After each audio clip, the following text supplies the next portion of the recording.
Hello student, ਸਾਡਾ class 10 CBSE ਦਾ chapter ਚੱਲਦਾ ਪਿਆ ਜੀ ਐਸਿਡ ਬੇਸਿਸ ਐਂਡ ਸਾਲਟਸ, ਜਿਹਦੇ ਵਿੱਚ ਅਸੀਂ ਕੈਮੀਕਲ ਪ੍ਰੋਪਰਟੀਜ਼ ਆਫ ਐਸਿਡ ਜਿਹੜੀਆਂ ਖਤਮ ਕਰ ਚੁੱਕੇ ਹਾਂ। ਉਸ ਤੋਂ ਬਾਅਦ ਇਹਦੇ ਕੁਝ ਟੈਸਟ ਹੁੰਦੇ ਆ ਕਾਰਬਨ ਡਾਈਆਕਸਾਈਡ ਗੈਸ ਵਾਸਤੇ, ਉਹ ਵੀ ਖਤਮ ਕਰ ਚੁੱਕੇ ਹਾਂ। ਕੁਝ ਕਾਮਨ ਹੁੰਦਾ ਵਾ ਐਸਿਡ ਦੇ ਵਿੱਚ, ਉਹ ਵੀ ਚੀਜ਼ਾਂ ਖਤਮ ਕਰ ਚੁੱਕੇ ਹਾਂ। ਉਸ ਤੋਂ ਬਾਅਦ ਦੇਖੋ ਜੀ ਅੱਜ ਗੱਲ ਕਰਾਂਗੇ ਐਸਿਡਸ ਦੀ, ਔਰ ਇਹਦੇ ਵਿੱਚ ਅਸੀਂ ਕੀਤਾ ਜੀ ਪੜਾਂਗੇ ਟਾਈਪਸ ਆਫ ਐਸਿਡਸ। ਜਿਹੜੇ ਐਸਿਡਸ ਹੈ ਕਿੰਨੀ ਤਰ੍ਹਾਂ ਦੇ ਹੁੰਦੇ ਆ। ਇਹਦੇ ਵਿੱਚ ਮੈਂ ਫਸਟ ਲਿਖਿਆ ਵਾ ਸਟਰੋਂਗ ਐਸਿਡ। Definition की गल करिए, it is completely ionized in water and produce H+ ions is called strong acids। और ਇਹਦੇ ਵਿੱਚ ਆਪਾਂ ਜੇ ਗੱਲ ਕਰੀਏ ਜਿਹੜੇ ਐਸਿਡਸ ਆ, ਅਗਰ ਉਹਨੂੰ ਅਸੀਂ ਵਾਟਰ ਦੇ ਵਿੱਚ ਮਿਕਸ ਕਰਦੇ ਆ, ਪਾਣੀ ਦੇ ਵਿੱਚ ਮਿਕਸ ਕਰਦੇ ਆ, ਪਾਣੀ ਦੇ ਵਿੱਚ ਘੋਲਦੇ ਆ, ਉਹ ਕੀ ਕਰਦਾ ਜੀ ਆਪਦੇ ਵਿੱਚੋਂ H+ ਆਇਨ ਜਿਹੜੇ ਆ ਬਾਹਰ ਕੱਢਦਾ। ਉਹਦੇ ਵਿੱਚ ਜਿਹੜੇ H+ ਆਇਨ ਆ ਉਹ ਬਾਹਰ ਨਿਕਲ ਜਾਂਦੇ ਆ। ਐਗਜ਼ਾਮਪਲ ਵੇਖ ਲਓ ਜੀ, ਇਹਦੇ ਵਿੱਚ ਜਿਹੜੇ ਸਟਰੋਂਗ ਐਸਿਡਸ ਕਿਹੜੇ ਕਿਹੜੇ ਹੁੰਦੇ ਆ। ਹਾਈਡਰੋਕਲੋਰਿਕ ਐਸਿਡ ਬਹੁਤ ਸਟਰੋਂਗ ਹੁੰਦਾ ਵਾ। ਸਲਫਿਊਰਿਕ ਐਸਿਡ ਜਿਹੜਾ ਸਾਡੇ ਮਿਲਕਮੈਨ ਦੁੱਧ ਯੂਜ਼ ਕਰਦੇ ਆ, ਉਹ ਵੀ ਐਸਿਡ ਬਹੁਤ ਸਟਰੋਂਗ ਹੁੰਦਾ ਵਾ। ਨਾਈਟ੍ਰਿਕ ਐਸਿਡ ਹੈ ਜੀ, ਬਹੁਤ ਸਟਰੋਂਗ ਹੁੰਦਾ ਵਾ। ਵੇਖੋ ਜੀ ਇਹ ਆਇਨਸ ਕੀ ਹੁੰਦੇ ਆ, ਇਹ ਵਾਲੇ H+ ਆਇਨਸ ਕੀ ਹੁੰਦੇ ਆ। ਵੇਖੋ ਹੁਣ ਮੇਰੇ ਚ ਐਗਜ਼ਾਮਪਲ ਦੇ ਤੌਰ ਤੇ HCl ਜਿਹੜਾ ਇੱਥੇ ਅਲੱਗ ਕਰਕੇ ਲਿਖ ਦਿਆ ਵਾ, ਇਹਨੂੰ ਮੈਂ ਵਾਟਰ ਦੇ ਵਿੱਚ ਮਿਕਸ ਕੀਤਾ। ਜਦੋਂ ਇਹਨੂੰ ਵਾਟਰ 'ਚ ਮਿਕਸ ਕੀਤਾ ਆਇਨਾਈਜ਼ਡ ਹੋ ਗਿਆ। ਵੇਖੋ ਜੀ ਕੀ ਹੋਊਗਾ, H+ ਆਇਨ ਇੱਕ ਪਾਸੇ ਹੋ ਜਾਣਗੇ और Cl ਨੈਗੇਟਿਵ ਆਇਨ ਇੱਕ ਪਾਸੇ ਹੋ ਜਾਣਗੇ। ਠੀਕ ਹੈ ਜੀ, ਇਹਨੂੰ ਬੋਲ ਦਿੰਦੇ ਆ ਜੀ ਆਇਨਸ। ਠੀਕ ਹੈ, ਜਿਹਦੇ ਵਿੱਚ ਮੈਂ ਲਿਖਿਆ ਨਾ ਆਇਨਾਈਜ਼ਡ ਜਾਂ H+ ਆਇਨਸ, ਇਹ ਤੁਹਾਡਾ H+ ਆਇਨ ਹੈ, ਇਹ Cl ਨੈਗੇਟਿਵ ਆਇਨਸ ਹੈ। ਠੀਕ ਹੈ ਜੀ, ਹੁਣ ਆਪਾਂ ਗੱਲ ਕਰਾਂਗੇ ਵੀਕ ਐਸਿਡ ਦੀ। ਵੀਕ ਐਸਿਡ ਦੇ ਵਿੱਚ ਕੀ ਹੈ ਜੀ, ਇਹਦੀ ਡੈਫੀਨੇਸ਼ਨ ਦੀ ਗੱਲ ਕਰ ਲਓ। It is partially ionised in water and thus produce a small amount of hydrogen ions is called weak acids. ਦੇਖੋ ਜੀ ਜਿਹੜਾ ਇਹ ਵਾਲਾ ਐਸਿਡ ਆ, ਇਹਨੂੰ ਵੀ ਪਾਣੀ ਦੇ ਵਿੱਚ ਘੋਲੀਦਾ ਵਾ, ਲੇਕਿਨ ਇਹ ਪਾਣੀ ਦੇ ਵਿੱਚ ਜਿਹੜਾ ਵਾ ਬਹੁਤ ਘੱਟ ਆਇਨਾਈਜ਼ਡ ਹੁੰਦਾ ਵਾ। ਮਿਨੀਮਮ ਆਇਨਾਈਜ਼ਡ ਹੁੰਦਾ ਜਾਂ ਲੈਸ ਆਇਨਾਈਜ਼ਡ ਹੁੰਦਾ ਜਾਂ ਫਿਰ ਪਾਰਸ਼ੀਅਲੀ ਆਇਨਾਈਜ਼ਡ ਹੁੰਦਾ। ਕਹਿ ਸਕਦੇ ਕਿ ਜਿਹੜਾ ਇਹ ਐਸਿਡ ਹੈ ਦਾ ਕੁਝ ਪਾਰਟ ਜਿਹੜਾ ਵਾ ਪਾਣੀ ਦੇ ਵਿੱਚ ਘੁਲਦਾ ਵਾ, ਕੁਝ ਨਹੀਂ ਘੁਲਦਾ। ਕਹਿ ਸਕਦੇ ਕਿ ਮਿਨੀਮਮ ਪਾਣੀ ਦੇ ਵਿੱਚ ਆਇਨਾਈਜ਼ਡ ਹੁੰਦਾ ਵਾ, ਔਰ ਇਹਨੂੰ ਬੋਲ ਦਿੰਦੇ ਅਸੀਂ ਕੀ ਬੋਲ ਦਿੰਦੇ ਜੀ, ਵੀਕ ਐਸਿਡ। ਕਿਉਂਕਿ ਜਦੋਂ ਇਹਦਾ ਥੋੜਾ ਪਾਰਟ ਪਾਣੀ ਦੇ ਵਿੱਚ ਮਿਕਸ ਹੋਊਗਾ, ਇਹਦੇ ਵਿੱਚ ਜਿਹੜੇ ਹਾਈਡਰੋਜਨ ਆਇਨ ਆ, ਜਿਹੜੇ H+ ਆਇਨ, ਉਹ ਵੀ ਘੱਟ ਹੀ ਬਣਨਗੇ, ਕਿਉਂਕਿ ਇਹ ਪਾਰਸ਼ੀਅਲੀ ਮਿਕਸ ਹੋਣ ਡਿਆ ਪਾਣੀ ਦੇ ਵਿੱਚ, ਪਾਰਸ਼ੀਅਲੀ ਆਇਨਾਈਜ਼ਡ ਹੋਣ ਡਿਆ ਪਾਣੀ ਦੇ ਵਿੱਚ, ਜਾਂ ਮਿਨੀਮਮ ਆਇਨਾਈਜ਼ਡ ਹੋਣ ਡਿਆ ਜਾਂ ਲੈਸ ਆਇਨਾਈਜ਼ਡ ਹੋਣ ਡਿਆ ਵਾ। ਅਗਰ ਇਹ ਲੈਸ ਆਇਨਾਈਜ਼ਡ ਹੋਣ ਡਿਆ ਜਾਂ ਪਾਰਸ਼ੀਅਲੀ ਆਇਨਾਈਜ਼ਡ ਹੋਣ ਡਿਆ ਜਾਂ ਮਿਨੀਮਮ ਆਇਨਾਈਜ਼ਡ ਹੋਣ ਡਿਆ ਵਾ, ਇਹਦੇ ਵਿੱਚ ਜਿਹੜੇ H+ ਆਇਨ ਆ ਉਹ ਵੀ ਘੱਟ ਹੀ ਬਣਨਗੇ। ਔਰ ਜਦੋਂ H+ ਆਇਨ ਜਿਹੜੇ ਘੱਟ ਪ੍ਰੋਡਿਊਸ ਹੋਣਗੇ ਜਾਂ ਕਹਿੰਦੇ ਮਿਨੀਮਮ H+ ਆਇਨ ਪ੍ਰੋਡਿਊਸ ਹੋਣਗੇ, ਉਹਨੂੰ ਵੀ ਬੋਲਾਂਗੇ ਵੀਕ ਐਸਿਡਸ। ਔਰ ਵੀਕ ਐਸਿਡ ਦੀ ਐਗਜ਼ਾਮਪਲਸ ਦੇਖ ਲਓ। ਐਸਟਿਕ ਐਸਿਡ ਹੈ ਜੀ, ਜਿਹਨੂੰ ਬੋਲਦੇ ਨੇ CH3COOH। ਕਾਰਬੋਨਿਕ ਐਸਿਡ ਹੈ ਜੀ H2CO3 ਐਟਸੈਟਰਾ। ਔਰ ਅਗਰ ਇਹਨੂੰ ਤੁਸੀਂ ਆਇਨਾਈਜ਼ ਕਰਕੇ ਦੇਖੋਗੇ, ਇਹਦੇ ਵਿੱਚ ਵੀ ਕਹਿ ਸਕਦੇ ਆ ਕਿ ਇੱਧਰ ਤੋਂ ਮੈਂ ਕਰਕੇ ਫਾਈ ਦਿੰਦਾ। ਇਹਨੂੰ ਆਪਾਂ ਇਹਦੀ ਐਸਟਿਕ ਐਸਿਡ ਦੀ ਐਗਜ਼ਾਮਪਲ ਲੈ ਲੈਂਦੇ ਹਾਂ। ਇਹ ਹੈਗਾ ਜੀ CH3COOH। ਦੇਖੋ ਜਦੋਂ ਉਹਨੂੰ ਪਾਰਸ਼ਲੀ ਪਾਣੀ ਦੇ ਵਿੱਚ ਮਿਕਸ ਕੀਤਾ, ਆਪਾਂ ਇਹਨੂੰ ਲਿਖ ਦਿੰਦੇ ਹਾਂ ਪਾਰਸ਼ਲੀ ਆਇਨਾਈਜ਼ ਕੀਤਾ। ਇਹਦੇ ਵਿੱਚ ਕੀ ਹੋਊਗਾ ਜੀ, ਵੇਖੋ ਇੱਕ ਸਾਡਾ ਇਹ ਵਾਲਾ ਆਇਨ ਆ ਜਾਊਗਾ ਜਿਹਨੂੰ ਬੋਲਦੇ ਆ H+ ਆਇਨ, ਔਰ ਜਿਹੜਾ ਨੈਗੇਟਿਵ ਆਇਨ ਨੂੰ ਲਿਖ ਦਿੰਦੇ ਆ CH3COO ਨੈਗੇਟਿਵ। ਠੀਕ ਹੈ ਜੀ, ਇਹਦੇ ਵਿੱਚ ਵੇਖੋ ਜੀ ਜਿਹੜਾ H+ ਆਇਨ ਥੋੜਾ ਘੱਟ ਬਣਦਾ ਵਾ, ਬਟ ਜਿਹੜਾ ਉੱਪਰ ਵਾਲੇ ਦੀ ਗੱਲ ਕਰੀਏ, ਇਹਦੇ ਵਿੱਚ ਕੀ ਹੈ ਜੀ, ਇਹ ਜ਼ਿਆਦਾ ਪਾਣੀ ਦੇ ਵਿੱਚ ਆਇਨਾਈਜ਼ਡ ਹੋ ਜਾਂਦਾ ਵਾ, ਮੈਕਸੀਮਮ ਆਇਨਾਈਜ਼ਡ ਹੋ ਜਾਂਦਾ ਵਾ। ਇਸ ਕਰਕੇ ਉਹਦੇ ਵਿੱਚ H+ ਆਇਨ ਦੀ ਕੁਆਂਟੀਟੀ ਜ਼ਿਆਦਾ ਹੁੰਦੀ, ਇਸ ਕਰਕੇ ਉਹ ਸਟਰੋਂਗ ਐਸਿਡ ਆ। ਔਰ ਇਹ ਜਿਹੜਾ ਵੀਕ ਐਸਿਡ ਆ, ਇਹਦੇ ਵਿੱਚ ਜਿਹੜਾ ਵੀ ਐਸਿਡ ਆ ਉਹ ਪਾਰਸ਼ਲੀ ਆਇਨਾਈਜ਼ਡ ਹੁੰਦਾ ਵਾਟਰ ਦੇ ਵਿੱਚ। ਇਸ ਕਰਕੇ ਉਹਦੇ ਵਿੱਚ ਜਿਹੜੇ H+ ਆਇਨ ਆ ਉਹ ਵੀ ਥੋੜੇ ਸਮਾਲ ਅਮਾਊਂਟ ਦੇ ਵਿੱਚ ਜਾਂ ਘੱਟ ਅਮਾਊਂਟ ਦੇ ਵਿੱਚ ਜਾਂ ਮਿਨੀਮਮ ਅਮਾਊਂਟ ਦੇ ਵਿੱਚ ਪ੍ਰੋਡਿਊਸ ਹੁੰਦੇ। ਇਸ ਕਰਕੇ ਉਹਨੂੰ ਵੀਕ ਐਸਿਡ ਬੋਲਦੇ ਆ। ਐਗਜ਼ਾਮਪਲ ਤੁਸੀਂ ਵੇਖ ਲਈਆਂ, ਐਸਟਿਕ ਐਸਿਡ, ਕਾਰਬੋਨਿਕ ਐਸਿਡ। ਉਸ ਤੋਂ ਬਾਅਦ ਵੇਖੀਏ ਜੀ, ਜਿਹੜਾ ਇਹ ਕੋਈ ਵੀ ਐਸਿਡ ਆ, ਕੋਈ ਵੀ ਜਿਹੜਾ ਐਸਿਡ ਆ, ਉਹਦੀ ਕੁਆਂਟੀਟੀ ਅਸੀਂ ਕਿਵੇਂ ਘੱਟ ਵੱਧ ਕਰ ਸਕਦੇ ਹਾਂ। ਵੇਖੋ ਜੀ, ਇਹਦੇ ਵਿੱਚ ਨਾ ਮੈਂ ਕੀ ਲਿਖੀ ਆ, ਆ ਲਾਈਨ ਆਪਾਂ ਪੜ੍ਹ ਲੈਂਦੇ ਆ। Concentration solution of acids is diluted by mixing water. ਇਹ ਕੀ ਹੈ ਜੀ, ਕੋਈ ਜਿਹੜਾ ਐਸਿਡ ਆ ਕੰਸਨਟ੍ਰੇਟਡ ਹੈ। ਕੰਸਨਟ੍ਰੇਟਡ ਮੀਨ ਬਹੁਤ ਹੀ ਤੇਜ਼ ਹੈ, ਕਹਿ ਸਕਦੇ ਸਟਰੋਂਗ ਐਸਿਡਸ ਹੈ।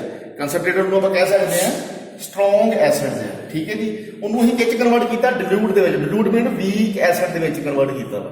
ਕਿੱਦਾਂ ਕੀਤਾ ਜੀ, ਬਾਈ ਮਿਕਸਿੰਗ ਵਾਟਰ। ਠੀਕ ਹੈ ਜੀ, ਫਿਰ ਵੱਖਰੀ ਲਾਈਨ ਪੜ੍ਹਦੇ ਨਾ, concentrated solution of acid is diluted by mixing water. ਜਿਹੜਾ ਸਾਡਾ ਕੰਸਨਟ੍ਰੇਟਡ ਸੋਲੂਸ਼ਨ ਹੀ ਮੀਨ ਸਾਡਾ ਜਿਹੜਾ ਸਟਰੋਂਗ ਐਸਿਡ ਹੀ, ਉਹਨੂੰ ਹੀ ਵੀਕ ਐਸਿਡ ਦੇ ਵਿੱਚ ਮੀਨ ਡਿਲੂਟਡ ਦੇ ਵਿੱਚ ਕਨਵਰਟ ਕੀਤਾ। ਕਿੱਦਾਂ ਕੀਤਾ ਜੀ, ਬਾਈ ਮਿਕਸਿੰਗ ਵਾਟਰ। ਅੱਗੇ ਵੇਖੋ ਜੀ, then the concentration of hydrogen ions or hydronium ion per unit volume decreases. ਇਹਦੇ ਵਿੱਚ ਕੀ ਹੈ ਜੀ, ਜਿਹੜੀ ਹਾਈਡਰੋਜਨ ਆਇਨਸ ਜਾਂ ਫਿਰ ਹਾਈਡਰੋਨੀਅਮ ਆਇਨ H3O ਨੈਗੇਟਿਵ और H+ आयन ਇਹ ਜਿਹੜੇ ਪਰ ਯੂਨਿਟ ਵੋਲਿਊਮ ਕੀ ਹੁੰਦੇ ਜੀ ਡਿਕਰੀਜ਼ ਹੋ ਜਾਂਦੇ ਆ ਜਦੋਂ ਵੀ ਇਹਦੇ ਵਿੱਚ ਅਸੀਂ ਪਾਣੀ ਮਿਕਸ ਕਰਦੇ ਹਾਂ। ਇੱਕ ਵਾਰ ਫੇਰ ਰਿਪੀਟ ਕਰਦਾ ਹਾਂ, ਜਦੋਂ ਵੀ ਅਸੀਂ ਸਟਰੋਂਗ ਐਸਿਡ ਨੂੰ ਵੀਕ ਐਸਿਡ 'ਚ ਕਨਵਰਟ ਕਰਦੇ ਹਾਂ ਕਿੱਦਾਂ ਕਰਾਂਗੇ? ਸਟਰੋਂਗ ਐਸਿਡ ਦੇ ਵਿੱਚ ਪਾਣੀ ਮਿਲਾ ਦਾਂਗੇ, ਵੀਕ ਐਸਿਡ 'ਚ ਕਨਵਰਟ ਹੋ ਜਾਊਗਾ। ਔਰ ਅਗਰ ਕੰਸਨਟ੍ਰੇਸ਼ਨ ਸੋਲੂਸ਼ਨ ਦੀ ਗੱਲ ਕਰੀਏ, ਜਿਹੜਾ ਕੰਸਨਟ੍ਰੇਟਡ ਸੋਲੂਸ਼ਨ ਹੈ ਉਹਨੂੰ ਅਸੀਂ ਡਿਲੂਟ ਸੋਲੂਸ਼ਨ ਦੇ ਵਿੱਚ ਕਿਵੇਂ ਕਨਵਰਟ ਕਰਦੇ ਹਾਂ? ਜਿਹੜਾ ਕੰਸਨਟ੍ਰੇਟਡ ਸੋਲੂਸ਼ਨ ਹੈ ਉਹਦੇ ਵਿੱਚ ਅਸੀਂ ਪਾਣੀ ਮਿਲਾ ਦਿੰਦੇ ਹਾਂ, ਉਹ ਡਿਲੂਟ 'ਚ ਕਨਵਰਟ ਹੋ ਜਾਂਦਾ, ਜਾਂ ਫਿਰ ਸਟਰੋਂਗ ਐਸਿਡ ਦੇ ਵਿੱਚ ਵਾਟਰ ਮਿਲਾ ਦਿੰਦੇ, ਉਹ ਵੀਕ ਐਸਿਡ 'ਚ ਕਨਵਰਟ ਹੋ ਜਾਂਦਾ।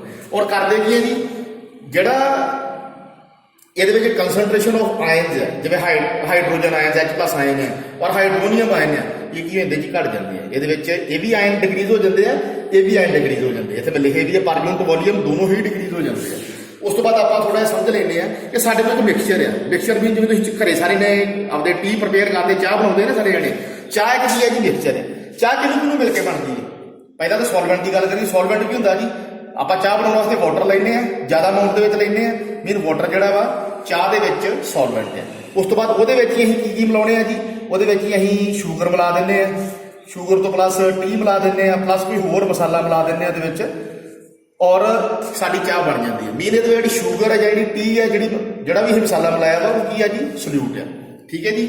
ਉਸ ਤੋਂ ਬਾਅਦ ਵੇਖੋ ਜਿਹੜਾ ਸੋਲਵੈਂਟ ਹੈ, ਆਪਾਂ ਪਾਣੀ ਆਪਾਂ ਜੋ ਚਾਹ ਬਣਾਉਣੇ ਆ, ਚਾਹ ਦੇ ਵਿੱਚ ਸੋਲਵੈਂਟ ਦੀ ਮਾਤਰਾ ਜ਼ਿਆਦਾ ਹੁੰਦੀ ਹੈ, ਮੀਨ ਵਾਟਰ ਜਿਹੜਾ ਵਾ ਵਾਟਰ ਦੀ ਮੈਕਸਿਮਮ ਅਮਾਊਂਟ ਹੁੰਦੀ ਹੈ।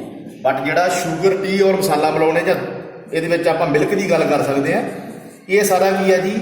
ਸਮੋਲ ਅਮਾਊਂਟ ਦੇ ਵਿੱਚ ਹੁੰਦਾ ਵਾ। ਠੀਕ ਹੈ ਜੀ। ਉਸ ਤੋਂ ਬਾਅਦ ਆਪਾਂ ਅੱਗੇ ਵੇਖ ਲੈਂਦੇ ਆ ਜਿਹੜਾ ਸਾਡਾ ਕੰਸਨਟ੍ਰੇਟਡ ਸੋਲੂਸ਼ਨ ਹੈ, ਜਿਹਨੂੰ ਅਸੀਂ ਇੱਥੇ ਮੈਂ ਸਟਰੋਂਗ ਐਸਿਡ ਵੀ ਬੋਲਿਆ ਸੀ, ਜਿਹੜਾ ਸਾਡਾ ਕੰਸਨਟ੍ਰੇਟਡ ਐਸਿਡ ਆ ਜਾਂ ਕੰਸਨਟ੍ਰੇਟਡ ਮਿਕਸਚਰ ਆ, ਉਹਦੇ ਵਿੱਚ ਵੇਖੋ ਜੀ ਜਿਹੜਾ ਸੋਲਵੈਂਟ ਆ ਮੈਕਸਿਮਮ ਹੁੰਦਾ, ਬਟ ਜਿਹੜਾ ਸੋਲਿਊਟ ਆ ਉਹ ਮਿਨੀਮਮ ਹੁੰਦਾ। ਠੀਕ ਹੈ ਜੀ। ਪਲੀਜ਼ ਇਹ ਚੀਜ਼ ਨੋਟ ਰੱਖਣੀ ਆ ਵਾਲੀ ਤੁਸੀਂ, ਇਹ ਮੈਕਸਿਮਮ ਹੁੰਦਾ ਵਾ, ਇਹ ਮਿਨੀਮਮ ਹੁੰਦਾ। ਅਗਰ ਅਸੀਂ ਡਿਲੂਟ ਐਸਿਡ ਦੀ ਗੱਲ ਕਰੀਏ ਜਾਂ ਡਿਲੂਟ ਸੋਲੂਸ਼ਨ ਦੀ ਗੱਲ ਕਰੀਏ, ਇਹਦੇ ਵਿੱਚ ਜਿਹੜਾ ਸੋਲਵੈਂਟ ਆ ਇਹਦੇ ਵਿੱਚ ਜਿਹੜਾ ਸੋਲਵੈਂਟ ਆ, ਇੱਕ ਮਿੰਟ ਵੇਟ ਕੀ ਉਲਟਾ ਹੋ ਗਿਆ ਪਲੀਜ਼। ਜਿਹੜਾ ਸਾਡਾ ਕੰਸਨਟ੍ਰੇਟਡ ਐਸਿਡ ਆ, ਇਹਦੇ ਵਿੱਚ ਦੇਖੋ ਜੀ, ਇਹਦੇ ਵਿੱਚ ਜਿਹੜਾ ਸੋਲਵੈਂਟ ਮਿਨੀਮਮ ਹੁੰਦਾ ਔਰ ਜਿਹੜਾ ਸੋਲਿਊਟ ਆ ਉਹ ਮੈਕਸਿਮਮ ਹੁੰਦਾ। ਬੇਟਾ ਪਲੀਜ਼ ਸੌਰੀ, ਮੈਂ ਇਹ ਉਲਟ ਬੋਲ ਗਿਆ। ਜਿਹੜਾ ਸਾਡਾ ਕੰਸਨਟ੍ਰੇਟਡ ਐਸਿਡ ਹੁੰਦਾ ਵਾ, ਜਾਂ ਅਸੀਂ ਸਟਰੋਂਗ ਐਸਿਡ ਵੀ ਕਹਿ ਸਕਦੇ ਇਹਨੂੰ, ਇਹਦੇ ਵਿੱਚ ਕੀ ਹੁੰਦਾ ਜੀ?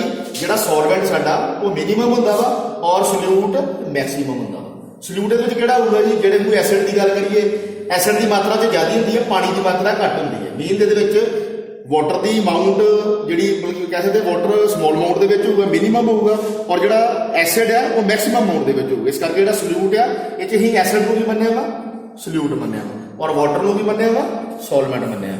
ਠੀਕ ਹੈ ਜੀ। ਔਰ ਇਹਦੇ ਵਿੱਚ ਐਸਿਡ ਦੀ ਕੁਆਂਟੀਟੀ ਮੈਕਸਿਮਮ ਹੋਊਗੀ ਔਰ ਵਾਟਰ ਦੀ ਕੁਆਂਟੀਟੀ ਜਿਹੜੀ ਮਿਨੀਮਮ ਹੋਊਗੀ। ਕਹਿ ਸਕਦੇ ਸੋਲਵੈਂਟ ਮਿਨੀਮਮ, ਸੋਲਿਊਟ ਮੈਕਸਿਮਮ ਹੋਊਗਾ। ਉਸ ਤੋਂ ਬਾਅਦ ਆ ਜਾਓ ਡਿਲੂਟ ਐਸਿਡ, ਜਿਹੜਾ ਸਾਡਾ ਵੀਕ ਐਸਿਡ ਜਾਂ ਡਿਲੂਟ ਐਸਿਡ ਦੀ ਗੱਲ ਕਰ ਲਈਏ, ਇਹ 'ਚ ਬਿਲਕੁਲ ਆਪੋਜ਼ਿਟ ਹੋਊਗਾ।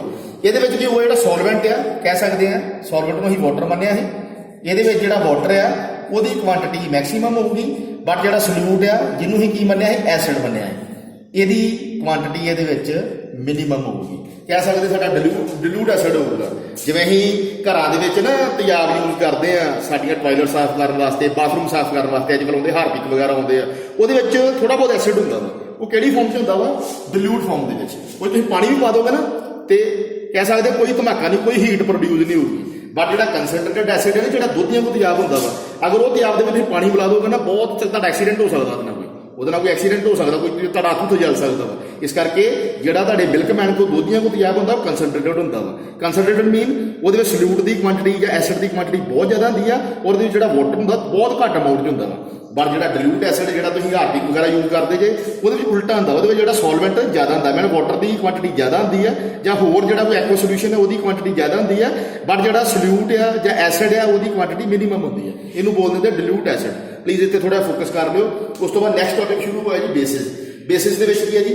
Basis are bitter in taste, have soapy touch, turn red litmus paper into blue litmus paper and give hydroxide ion या OH negative ion in aqueous solution। देखो ਜਿਹੜਾ बेसिस है वो bitter in taste है। bitter mean कौड़ा। ਅਸੀਂ ਇਹਨੂੰ ਖਾਵਾਂਗੇ ਨਾ ਕੌੜਾ ਹੁੰਦਾ ਵਾ। ਉਸ ਤੋਂ ਬਾਅਦ ਜਿਵੇਂ ਪਾਣੀ ਪੀਂਦੇ ਆ, ਪਾਣੀ ਜਿਹੜਾ ਵਾ ਉਹ ਬਿਲਕੁਲ ਕੌੜੇ ਸਵਾਦ ਦਾ ਹੁੰਦਾ, ਲੱਗਦਾ ਨਹੀਂ, ਪਤਾ ਨਹੀਂ ਲੱਗਦਾ, ਪਰ ਪਾਣੀ ਕੌੜਾ ਹੁੰਦਾ ਵਾ। ਇਸ ਕਰਕੇ ਪਾਣੀ ਵੀ ਇੱਕ ਬੇਸ ਆ। ਇਸ ਕਰਕੇ ਵੇਖੋ ਜੀ ਜਿਹੜਾ ਬੇਸ ਆ ਉਹਦਾ ਜਿਹੜਾ ਟੇਸਟ ਆ ਕੌੜਾ ਹੁੰਦਾ ਵਾ। ਔਰ ਉਹਦੇ ਵਿੱਚ ਵੇਖੋ ਜੀ ਇਟ ਹੈਵ ਸੋਪੀ ਟੱਚ। ਇਹਦੇ ਵਿੱਚ ਕੀ ਆ ਜੀ, ਜਦੋਂ ਵੀ ਇਹਨੂੰ ਪਕੜਦੇ ਆ ਜਾਂ ਇਹਨੂੰ ਹੱਥ 'ਚ ਫੜ ਕੇ ਵੇਖਦੇ ਆ, ਇਹ ਸਾਨੂੰ ਜਿਵੇਂ ਸਾਬਣ ਦੀ ਫੀਲਿੰਗ ਆਉਂਦੀ ਹੈ ਨਾ, ਇੱਦਾਂ ਸਾਬਣ ਵਾਂਗੂ ਹੀ ਥੋੜਾ ਕਹਿ ਸਕਦੇ ਫਲਫੀ ਜਿਹਾ ਹੁੰਦਾ ਵਾ, ਜਾਂ ਸੋਪੀ ਟੱਚ ਕਹਿ ਸਕਦੇ ਆ ਕਿ ਹੱਥ ਨਾਲ ਪਕੜਦੇ ਆ ਜਿਵੇਂ ਸਾਬਣ ਪਕੜੀ ਦਾ ਸਾਬਣ ਸਾਡੇ ਹੱਥ ਨੂੰ ਚਿਪਕਦਾ ਨਾ, ਬੜਾ ਸਟਿਕ ਹੁੰਦਾ ਵਾ, ਉੱਦਾਂ ਹੀ ਜਿਹੜੇ ਬੇਸ ਹੁੰਦੇ ਆ, ਬੇਸ ਵੀ ਹੱਥ ਨਾਲ ਫੜੀਏ ਤੇ ਥੋੜੇ ਚਿਪਕਦੇ ਆ। ਉਸ ਤੋਂ ਬਾਅਦ ਵੇਖੋ ਜੀ ਜਿਹੜਾ ਰੈੱਡ ਲਿਟਮਸ ਪੇਪਰ ਆ ਉਹਨੂੰ ਕਿਹ 'ਚ ਕਨਵਰਟ ਕਰ ਦਿੰਦਾ ਵਾ ਬਲੂ ਲਿਟਮਸ ਪੇਪਰ ਦੇ ਵਿੱਚ। ਪਰ ਐਸਿਡ ਦੇ ਵਿੱਚ ਕੀ ਹੁੰਦਾ ਸੀ, ਐਸਿਡ ਦੇ ਵਿੱਚ ਇਹਦੇ ਉਲਟਾ ਸੀ, ਉਹਦੇ ਵਿੱਚ ਅਸੀਂ ਬਲੂ ਲਿਟਮਸ ਪੇਪਰ ਲੈਂਦੇ ਹਾਂ, ਉਹ ਜਿਹੜਾ ਬਲੂ ਲਿਟਮਸ ਪੇਪਰ ਆ ਰੈੱਡ 'ਚ ਕਨਵਰਟ ਹੋ ਜਾਂਦਾ ਹੈ। ਬਟ ਬੇਸ ਦੇ ਵਿੱਚ ਕੀ ਆ ਜੀ, ਜਿਹੜਾ ਰੈੱਡ ਲਿਟਮਸ ਪੇਪਰ ਆ ਉਹਨੂੰ ਅਗਰ ਅਸੀਂ ਬੇਸ ਦੇ ਵਿੱਚ ਡਿਪ ਕਰਦੇ ਆ, ਬੇਸ ਦੇ ਵਿੱਚ ਡੁਬੋਨੇ ਆ, ਜਾਂ ਉਹਨੂੰ ਵਿੱਚ ਉਹਦੇ ਕਹਿ ਸਕਦੇ ਸੋਲੂਸ਼ਨ 'ਚ ਪਾ ਕੇ ਰੱਖਦੇ ਆ ਬੇਸ ਵਾਲੇ 'ਚ, ਉਹਦਾ ਜਿਹੜਾ ਰੈੱਡ ਕਲਰ ਆ ਉਹ ਕਿਹ 'ਚ ਕਨਵਰਟ ਹੋ ਜਾਂਦਾ ਵਾ ਬਲੂ ਲਿਟਮਸ ਪੇਪਰ ਦੇ ਵਿੱਚ ਕਨਵਰਟ ਹੋ ਜਾਂਦਾ। ਮੈਂ ਕਹਿੰਦਾ ਰੈੱਡ ਕਲਰ ਜਿਹੜਾ ਵਾ ਬਲੂ 'ਚ ਕਨਵਰਟ ਹੋ ਜਾਂਦਾ। And give hydroxide ions in aqua solution. ਜਦੋਂ ਇਹਨੂੰ ਪਾਣੀ ਦੇ ਵਿੱਚ ਕਿਸੇ ਵੀ ਬੇਸ ਨੂੰ ਪਾਣੀ ਦੇ ਵਿੱਚ ਮਿਕਸ ਕਰਦੇ ਆ, ਕਿਸੇ ਵੀ ਐਕਵਾ ਸੋਲੂਸ਼ਨ ਦੇ ਵਿੱਚ ਮਿਕਸ ਕਰਦੇ ਆ, ਉਹਦੇ ਵਿੱਚੋਂ OH ਨੈਗੇਟਿਵ ਆਇਨ ਨਿਕਲਦੇ। OH ਨੈਗੇਟਿਵ ਨੂੰ ਬੋਲਦੇ ਨੇ ਹਾਈਡਰੋਕਸਾਈਡ ਆਇਨਸ। ਉਸ ਤੋਂ ਬਾਅਦ ਵੇਖੋ ਜੀ ਐਗਜ਼ਾਮਪਲਸ ਆਫ ਬੇਸਿਸ ਵੇਖ ਲਓ। ਇਹਦੇ ਵਿੱਚ ਆ ਗਿਆ ਸਾਡਾ ਸੋਡੀਅਮ ਹਾਈਡਰੋਕਸਾਈਡ, ਜਿਹਨੂੰ ਅਸੀਂ ਬੋਲਦੇ ਨੇ NaOH, ਔਰ ਇਹਦਾ ਇੱਕ ਮਾਰਕੀਟ ਨੇਮ ਹੈਗਾ ਵਾ ਕਾਸਟਿਕ ਸੋਡਾ, ਤੁਸੀਂ ਸੁਣਿਆ ਵੀ ਹੋਊਗਾ। ਉਸ ਤੋਂ ਬਾਅਦ ਦੇਖੋ ਸੈਕੰਡ ਐਗਜ਼ਾਮਪਲ ਹੈਗੀ ਹੈ ਕੈਲਸ਼ੀਅਮ ਹਾਈਡਰੋਕਸਾਈਡ, ਜਿਹਨੂੰ ਅਸੀਂ ਬੋਲਦੇ ਨੇ CaOH2 ਮੋਲੀਕੂਲ, ਇਹ ਸਾਡਾ ਕੈਲਸ਼ੀਅਮ ਹਾਈਡਰੋਕਸਾਈਡ ਹੈ। ਉਸ ਤੋਂ ਬਾਅਦ ਵੇਖੋ ਜੀ ਥਰਡ ਵਨ ਪੋਟਾਸ਼ੀਅਮ ਹਾਈਡਰੋਕਸਾਈਡ, ਜਿਹਨੂੰ ਅਸੀਂ ਬੋਲ ਦਿੰਦੇ ਆ KOH, ਔਰ ਇਹਦਾ ਅਦਰ ਨੇਮ ਹੈਗਾ ਵਾ caustic potash. Properties of basis ਦੇਖ ਲਓ, ਇਹਦੀਆਂ ਕੁਝ ਇੰਪੋਰਟੈਂਟ ਪ੍ਰੋਪਰਟੀਜ਼ ਆ, ਮੈਂ ਪਹਿਲਾਂ ਦੱਸ ਹੀ ਜ਼ਿਕਰ ਕਰ ਹੀ ਲਿਆ ਵਾ ਆਪਾਂ ਡੈਫੀਨੇਸ਼ਨ 'ਚ ਵੀ। It have a bitter taste. ਤੁਹਾਨੂੰ ਪਤਾ ਜਿਹੜਾ ਬੇਸ ਆ ਉਹਦਾ ਟੇਸਟ ਕਿਹੜਾ ਹੁੰਦਾ ਜੀ, ਉਹਦਾ ਟੇਸਟ ਹੁੰਦਾ ਜੀ ਕੌੜਾ ਟੇਸਟ ਹੁੰਦਾ ਉਹਦਾ। ਉਸ ਤੋਂ ਬਾਅਦ ਵੇਖ ਲਓ ਜੀ ਇਟ ਹੈਵ ਸੋਪੀ ਟੂ ਟੱਚ। ਜਦੋਂ ਵੀ ਉਹਨੂੰ ਬੇਸ ਨੂੰ ਹੱਥ 'ਚ ਪਕੜਦੇ ਆ ਨਾ, ਬੇਸ ਨੂੰ ਹੱਥ 'ਚ ਫੜਦੇ, ਜਿਵੇਂ ਅਸੀਂ ਸਾਬਣ ਫੜਦੇ ਆ, ਸਾਬਣ ਸਾਡੇ ਹੱਥ ਨੂੰ ਸਟਿਕ ਕਰਦਾ ਨਾ ਮਾੜਾ ਮਾੜਾ, ਉਦਾਂ ਹੀ ਇਹ ਵੀ ਜਦੋਂ ਫੜਾਂਗੇ ਸਾਡੇ ਹੱਥ ਨੂੰ ਸਟਿਕ ਕਰਦਾ, ਕਹਿ ਸਕਦੇ ਇਹਨੂੰ ਸੋਪ ਵਰਗੀ ਫੀਲਿੰਗ ਆਉਂਦੀ ਹੈ। ਉਸ ਤੋਂ ਬਾਅਦ ਵੇਖੋ ਜੀ ਥਰਡ ਵਨ ਹੈ turns red litmus paper into blue litmus paper. ਜਦੋਂ ਵੀ ਅਸੀਂ ਰੈੱਡ ਲਿਟਮਸ ਪੇਪਰ ਜਿਹੜਾ ਬੇਸ ਦੇ ਵਿੱਚ ਡਿਪ ਕਰਦੇ ਆ, ਉਹ ਜਿਹੜਾ ਰੈੱਡ ਲਿਟਮਸ ਪੇਪਰ ਹੈ ਕਿਹ 'ਚ ਕਨਵਰਟ ਹੋ ਜਾਂਦਾ ਬਲੂ ਲਿਟਮਸ ਪੇਪਰ 'ਚ। ਮੀਨ ਰੈੱਡ ਕਲਰ ਕਿਹ 'ਚ ਕਨਵਰਟ ਹੋ ਜਾਂਦਾ ਬਲੂ ਦੇ ਵਿੱਚ। ਫੋਰਥ ਵਨ ਹੈ ਜੀ ਕੰਡਕਟਸ ਇਲੈਕਟ੍ਰੀਸਿਟੀ ਇਨ ਸੋਲੂਸ਼ਨ। ਜਦੋਂ ਵੀ ਜਿਹੜਾ ਬੇਸ ਸੋਲੂਸ਼ਨ ਹੈ ਉਹਦੇ ਵਿੱਚ ਅਸੀਂ ਇਲੈਕਟ੍ਰੀਸਿਟੀ ਪਾਸ ਕਰਾਉਂਦੇ ਆ, ਇਲੈਕਟ੍ਰੀਸਿਟੀ ਪਾਸ ਕਰ ਜਾਂਦੀ ਹੈ। ਜਿਵੇਂ ਅਸੀਂ ਵਾਇਰ ਦੇ ਵਿੱਚ ਇਲੈਕਟ੍ਰੀਸਿਟੀ ਪਾਸ ਕਰਾ ਲੈਂਦੇ ਨਾ, ਇੱਕ ਜਗ੍ਹਾ ਤੋਂ ਦੂਸਰੀ ਜਗ੍ਹਾ ਅਸੀਂ ਬਲਬ ਜਗਾ ਲੈਂਦੇ ਆ, ਇੱਕ ਜਗ੍ਹਾ ਤੋਂ ਦੂਸਰੀ ਦਾ ਅਸੀਂ ਮੋਟਰ ਚਲਾ ਲੈਂਦੇ ਆ, ਉਦਾਂ ਹੀ ਹੈ ਜੀ ਇਹਦੇ ਵਿੱਚ ਵੀ ਜਿਹੜਾ ਬੇਸ ਸੋਲੂਸ਼ਨ ਆ ਉਹਦੇ ਵਿੱਚ ਅਸੀਂ ਇਲੈਕਟ੍ਰੀਸਿਟੀ ਅੱਗੇ ਪਾਸ ਕਰ ਸਕਦੇ, ਇੱਕ ਜਗ੍ਹਾ ਤੋਂ ਦੂਸਰੀ ਜਗ੍ਹਾ ਇਲੈਕਟ੍ਰੀਸਿਟੀ ਜਿਹੜੀ ਆ ਮੂਵ ਕਰਵਾ ਸਕਦੇ ਆ, ਕੰਡਕਟ ਕਰਾ ਸਕਦੇ ਆ। ਉਸ ਤੋਂ ਬਾਅਦ ਦੇਖੋ ਜੀ release OH negative ions in aqua solution. ਜਦੋਂ ਵੀ ਬੇਸ ਨੂੰ ਇਹ ਐਕਵਾ ਸੋਲੂਸ਼ਨ ਦੇ ਵਿੱਚ ਐਡ ਕਰਦੇ ਆ, ਉਹਦੇ ਵਿੱਚੋਂ OH ਨੈਗੇਟਿਵ ਆਇਨ ਨਿਕਲਦੇ। OH ਨੈਗੇਟਿਵ ਮੀਨ ਹਾਈਡਰੋਕਸਾਈਡ ਆਇਨ। ਹੁਣ ਐਕਸਪਲੇਨ ਕੀਤਾ ਵਾ, ਆਵੇ ਸਾਰਿਆਂ ਨੇ ਮਗਰ ਹਾਈਡਰੋਕਸਾਈਡ ਲਿਖਿਆ ਨਾ, ਇੱਥੇ ਵੀ ਲਿਖਿਆ ਆਪਾਂ ਹਾਈਡਰੋਕਸਾਈਡ ਆਇਨਸ।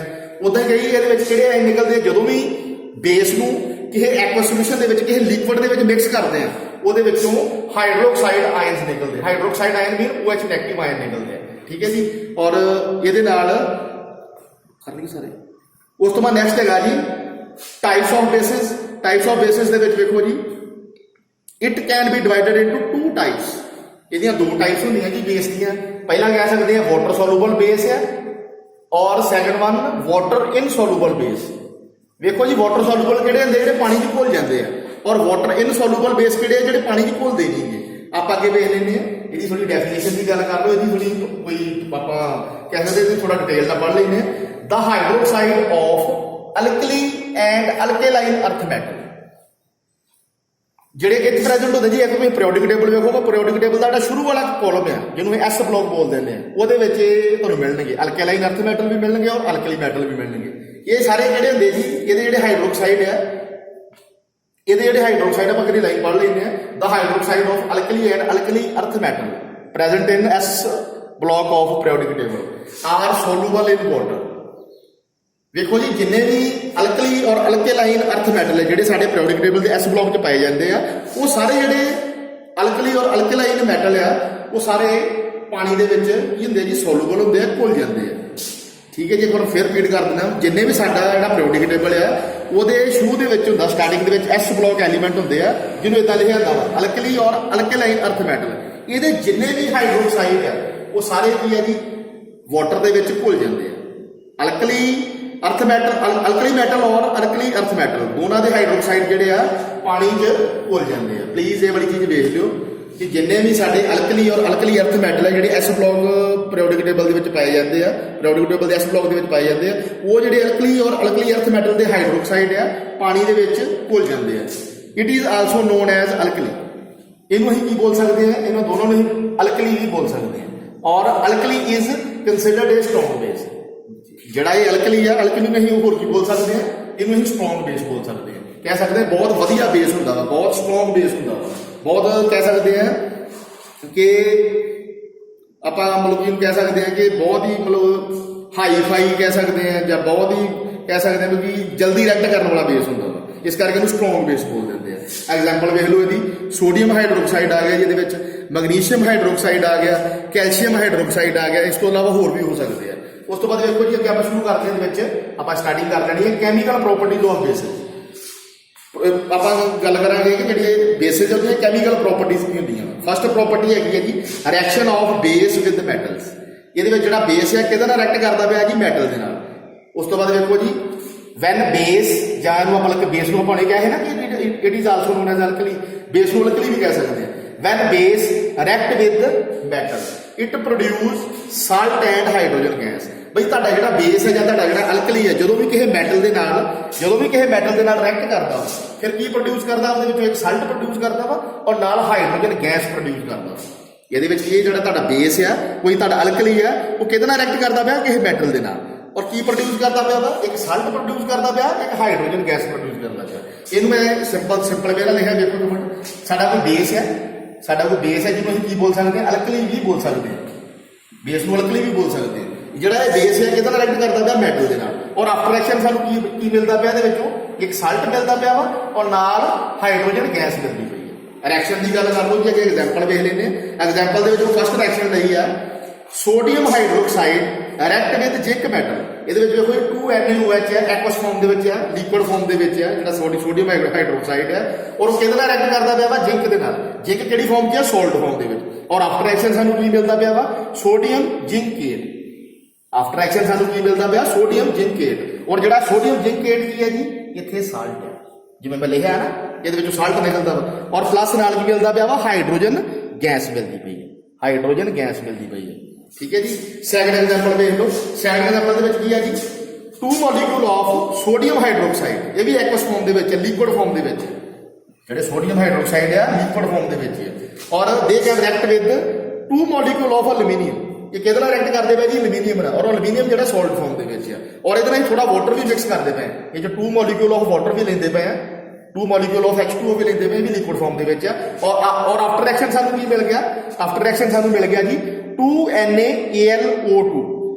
ये की सानू मिल गया जी सोडियम एल्यूमिनेट। आफ्टर एक्शन सानू की मिल गया जी, सोडियम एल्यूमिनेट मिल गया, और एक किहड़ी फॉर्म च मिलिया जी, एक्वस फॉर्म के लिक्विड फॉर्म के मिलिया सानू। और ये की है इत्थे जी, सोडियम एल्यूमिनेट इत्थे की है, साल्ट है, और प्लस इहदे नाल की मिलिया सानू 3 मॉलीक्यूल ऑफ हाइड्रोजन गैस, और गैस जी गैशियस फॉर्म के ये सानू मिल गई। और ये वाली तुहाडियां ये वाली एग्जाम्पल्स खत्म हो गई। जिहड़ा फर्दर बाय द नैक्सट बार करांगे। Thank you.